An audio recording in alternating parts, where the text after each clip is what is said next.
दोस्तों, आज की सबसे पहली और बड़ी खबर।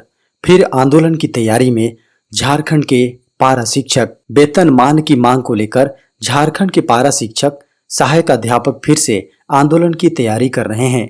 11 सितंबर को सामुदायिक सहायक अध्यापक संघ झारखंड राज्य सहयोगी शिक्षक संघ की संयुक्त बैठक होगी। शिक्षक विधानसभा मैदान में जमा होंगे। बैठक में पारा शिक्षक वेतनमान को लेकर आगे की रणनीति तय करेंगे। दोस्तों, बेहद बड़ी खबर सामने है।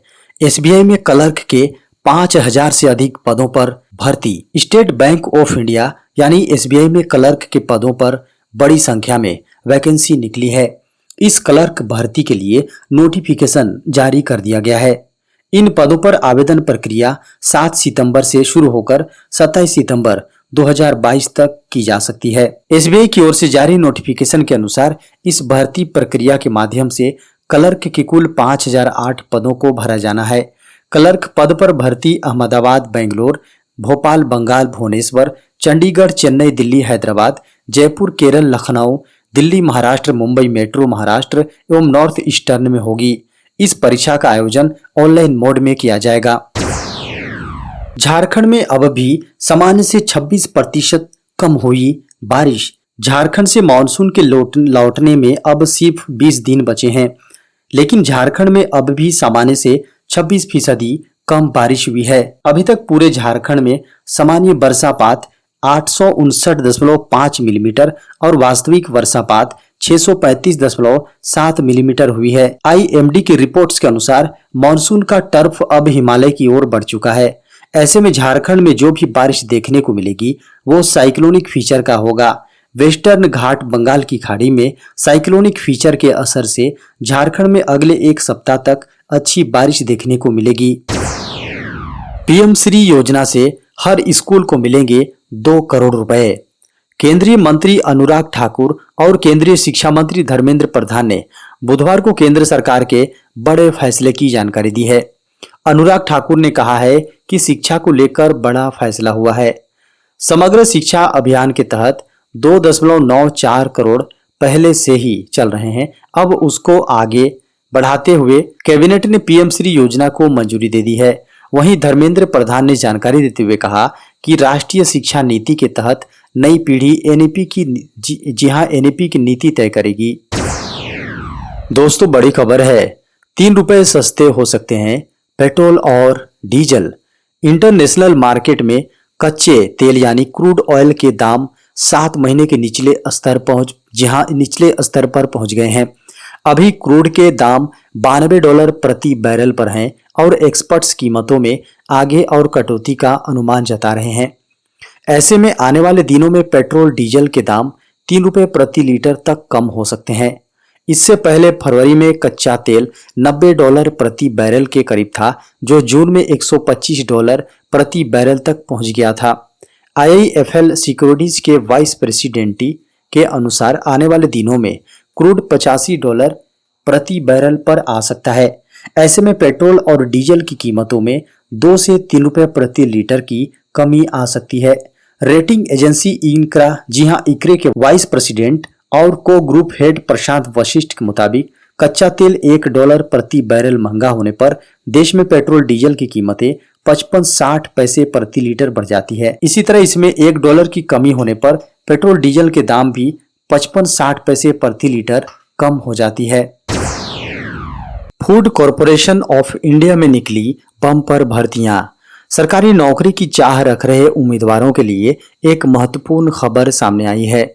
दरअसल भारतीय खाद्य निगम ने कैटेगरी 3 के 5000 से अधिक पदों पर भर्ती निकाली है। आधिकारिक नोटिफिकेशन के अनुसार सिविल इंजीनियरिंग, इलेक्ट्रिकल और मैकेनिकल में जूनियर इंजीनियर, स्टेनो, ग्रेड 3 समेत अन्य पदों पर भर्तियां निकाली गई हैं। इन पदों पर आवेदन की प्रक्रिया 6 सितंबर 2022 से शुरू हो गई है। वहीं आवेदन की आखिरी तारीख 5 अक्टूबर 2022 है। इन पदों पर आवेदन के लिए उम्मीदवार का संबंधित विषय में ग्रेजुएट होना अनिवार्य है। इन पदों पर उम्मीदवारों का चयन एक लिखित परीक्षा के माध्यम से किया जाएगा। झारखंड में पिछड़े वर्गों को 27% आरक्षण। झारखंड में एक बार फिर पिछड़ा वर्ग यानी ओबीसी के लिए आरक्षण का मामला सुर्खियों में है। सत्ताधारी गठबंधन के तीनों दल अपने चुनावी घोषणा पत्रों में ही इसकी बात कर चुके हैं और एक दिन पहले ही मुख्यमंत्री ने विश्वास मत के दौरान अपने संबोधन में सरकार के इस वादे को दोहराया है। कांग्रेस पार्टी और झारखंड मुक्ति मोर्चा के साथ साथ राजद ने भी अपने चुनावी घोषणा पत्र में ओबीसी वर्ग के लिए 27% आरक्षण की बात कही थी। इस घोषणा के पहले ही कार्मिक विभाग ने अपनी कवायद शुरू कर दी थी और पिछड़ा वर्ग के आरक्षण प्रतिशत को बढ़ाने के लिए कमेटी के गठन का प्रस्ताव मुख्यमंत्री के पास लंबित है। बता दें कि 3 सदस्यीय समिति के गठन को लेकर मुख्यमंत्री की स्वीकृति मिल सकती है। ज्ञात हो कि सोमवार को ही मुख्यमंत्री ने विधानसभा में कहा है कि उनकी सरकार 1932 के खतियान पर आधारित स्थानीय नीति और अन्य पिछड़ा वर्ग ओबीसी के आरक्षण पर बहुत जल्द प्रस्ताव लाने जा रही है। कार में अब पीछे वाली सीट पर भी सीट बेल्ट लगाना हुआ जरूरी। कार में बैठने वाले सभी लोगों को अब सीट बेल्ट लगाना अनिवार्य होगा, यानी कि बिना सीट बेल्ट लगाए पकड़े जाने पर जुर्माना भी भरना पड़ेगा। बता दें कि मुंबई के पास एक कार दुर्घटना में साइरस मिस्त्री की मौत के बाद नितिन गडकरी ने इसकी घोषणा की है। गडकरी ने कहा कि कार के पीछे बैठने और सीट बेल्ट नहीं पहनने वालों पर जुर्माना लगाया जाएगा। ऐसा लगता है कि टाटा सन्स के पूर्व चेयरमैन साइरस मिस्त्री की कार जब डिवाइडर से टकराने के बाद हादसे का शिकार हुई तो उन्होंने सीट बेल्ट नहीं पहनी हुई थी। एक कार्यक्रम में बात करते हुए उन्होंने कहा कि पालघर में संडे को एक कार दुर्घटना में टाटा सन्स के पूर्व चेयरमैन साइरस मिस्त्री के निधन के बाद हमने यह निर्णय लिया है कि पीछे की सीटों के लिए भी वाहनों में सीट बेल्ट अलार्म प्रणाली होनी चाहिए। सरकार व्हीकल मैन्युफैक्चरर्स के लिए पिछली सीट की सीट बेल्ट अलार्म प्रणाली को अनिवार्य करने की योजना बना रही है। झारखंड के सबसे बड़े अडानी पावर प्लांट से मिलेगी 400 मेगावाट बिजली। गोड्डा में बन रहे अडानी पावर प्लांट से 16 दिसंबर से बिजली का उत्पादन शुरू हो जाएगा। यहां 800 से 800 मेगावाट की 2 यूनिट यानी 1600 मेगावाट का पावर प्लांट का निर्माण हो रहा है। अडानी ग्रुप के चेयरमैन गौतम अडानी ने बांग्लादेश की प्रधानमंत्री शेख हसीना से मुलाकात के बाद तिथि की घोषणा कर दी है। उन्होंने कहा कि 1600 मेगावाट गोड्डा पावर प्रोजेक्ट और बांग्लादेश के लिए डेडिकेटेड ट्रांसमिशन लाइन को 16 दिसंबर 2022 को चालू करने के लिए प्रतिबद्ध है। भारत सरकार और बांग्लादेश के बीच हुए समझौते के तहत यह पावर प्लांट बना है। बताया गया है कि पावर प्लांट के निर्माण पर कुल 15,000 करोड़ रुपए की लागत आई है। यह ultra super critical thermal power plant है। पानी की जरूरत के लिए साहेबगंज से गोड्डा तक वाटर पाइपलाइन बिछाई गई है। एग्जाम और रिजल्ट से स्कूली बच्चों में बढ़ रही घबराहट। राष्ट्रीय शैक्षणिक अनुसंधान और प्रशिक्षण परिषद यानी एनसीईआरटी द्वारा छात्रों के मेंटल हेल्थ सर्वे में यह पाया गया है कि पढ़ाई और परीक्षा और परिणाम स्कूली छात्रों में चिंता का प्रमुख कारण है, जबकि 33% से अधिक छात्र ज्यादातर समय दबाव में रहते हैं।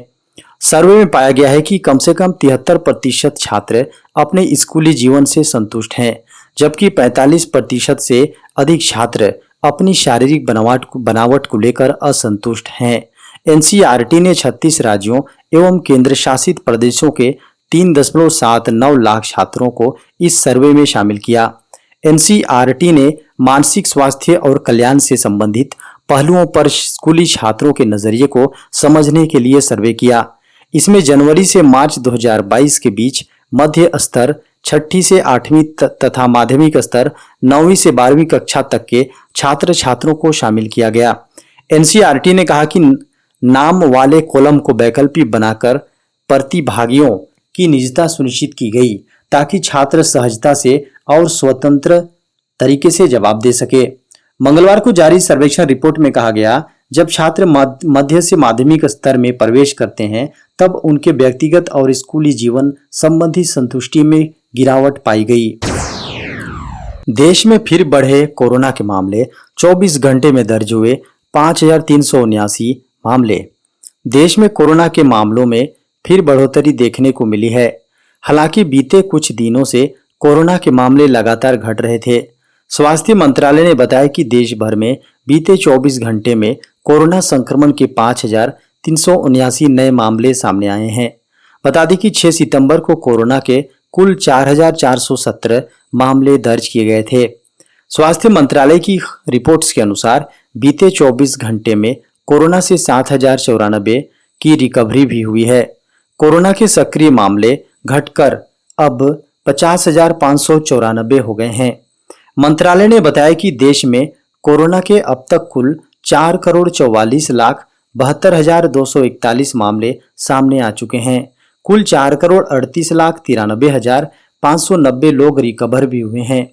इसके अलावा 5,28,057 लोगों की कोरोना से जान जा चुकी है। देश में अभी सक्रिय मामलों की कुल संख्या 0.11% है। रिकवरी दर 98.7% है। डेली पॉजिटिविटी दर 1.67% जबकि साप्ताहिक पॉजिटिविटी दर 2% है।